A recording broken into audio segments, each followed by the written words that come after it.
Hi అండి, welcome to my channel.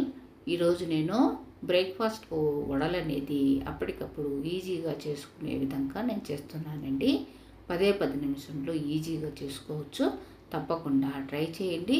ఈ వడలు అనేది చాలా క్రిస్పీగా, టేస్టీగా, సాఫ్ట్గా చాలా బాగుంటాయి. తప్పకుండా ట్రై చేయండి.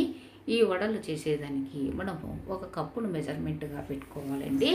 1 కప్పు సుజీని మిక్సీ జార్లో వేసుకునేసి ఫైన్ పౌడర్ లాగా చేసుకునేసి అదే కప్పుతో వేడి అన్నాన్ని చల్లారిపి పక్కన పెట్టుకున్నాను. 1 కప్పు అన్నం కూడా మనం ఈ విధంగా చల్లారిపి పక్కన పెట్టుకోవాలి. ఫైన్ పౌడర్ లాగా చేసిన తర్వాత ఈ చల్లారిన అన్నాన్ని కూడా వేసుకునేసి 1/2 కప్పు పెరుగు అనేది వేసుకున్నానండి. కొద్దిగా వాటర్ కూడా వేసుకోవాలి. ఇలాగ ఫైన్ పేస్ట్ లాగా చేసుకోవాలండి. మనము ఇక్కడ పెరుగు అనేది లేకపోతే మనము బటర్ మిల్క్ అయినా కూడా తీసుకోవచ్చు. ఇక్కడ బటర్ మిల్క్ అయినా తీసుకున్న తర్వాత మనము ఒకవేళ మీకు పిండి అనేది వడలు వేసేదానికి కన్సిస్టెన్సీ అనేది లేకపోతే కొద్దిగా బియ్యం పిండి ఒక 2 స్పూన్ల వరకు కలుపుకోవచ్చండి. నాకు కరెక్ట్గా సరిపోయింది. ఇలాగా పిండినంతా కూడా మనం ఒక గిన్నెకు తీసుకునేసి ఒక 3 ఆనియన్స్ చిన్న చిన్న పీసెస్గా కట్ చేసుకునేసి కొత్తిమీర, కరివేపాకు 1 కప్పు వరకు సన్నగా కట్ చేసి వేసుకున్నానండి.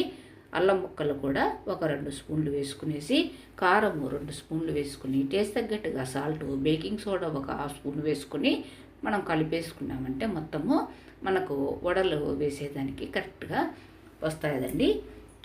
తర్వాత డీప్ ఫ్రై కోసము దలసరి కడాయి పెట్టుకొని ఆయిల్ వేసుకునేసి హై ఫ్లేమ్లో ఆయిల్ అంతా వేడెక్కనివ్వాలండి.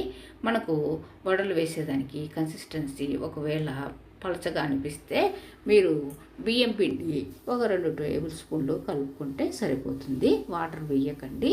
ఇలాగా మనకు ఆయిల్ అంతా హీట్ ఎక్కిన తర్వాత మనము చిల్లులు గంటను మనము ఇలాగ తిప్పుకునేసి వాటర్లో తడిపేసుకునేసి కొద్దిగా తడిపి మనము ఈ వడల పిండిని ఈ విధంగా చిల్లులు గంట పైన వేసుకునేసి ఈ విధంగా ఆయిల్లో వేసుకోవాలండి. కొత్తగా వేసేవాళ్ళు ఈ విధంగా వేసుకోవచ్చు. లేదంటే మరొక పద్ధతి ఇలాగా అరచెయ్యి తడి చేసుకునేసి ఈ వడపిండిని మనం ఈ విధంగా మనం రౌండ్గా చేసుకునేసి ఈ విధంగా అయినా వేసుకోవచ్చండి. నేను డైరెక్ట్గా ఆయిల్లోనే ఈ వడలు చేస్తున్నాను. మనము ఈ వడలు అనేది హై ఫ్లేమ్ నుండి మీడియం ఫ్లేమ్కు చేంజ్ చేసుకునేసి గరిటెతో బాగా కలుపుకుంటూ ఒక 5 నిమిషాలు ఒకవైపు, తర్వాత మరొక వైపు ఒక 5 నిమిషాలు అనేది ఈ విధంగా తిప్పుకుంటూ మనకు ఎర్రదారుగా బాగా కాలిన తర్వాత ఇవి డీప్ ఫ్రై అయిన తర్వాత మనం వడలు అనేది సపరేట్గా తీసేసుకోవాలండి. చాలా బాగుంటాయి. తప్పకుండా ట్రై చేయండి. ఇంకా మన ఛానల్కి సబ్స్క్రైబ్ చేయని వాళ్ళు ఉంటే తప్పకుండా సబ్స్క్రైబ్ చేసి వీడియో చూసినాక లైక్ చేయటం మర్చిపోకండి. మీ లైక్ అనేది వేరే వాళ్ళు వీడియో చూసేదానికి ఉపయోగపడుతుంది. ఇలాగ నేను వడలు చేశాను. తర్వాత ఈ విధంగా చిల్లులు ఉండే వడలు చేశాను, చిల్లులు లేని వడలు చేశాను. 2 రకాలుగా చేశానండి. మన ఇష్టము. మనకు ఏ విధంగా ఈజీగా చేయగలమో ఆ విధంగా చేసుకుంటే సరిపోతుంది.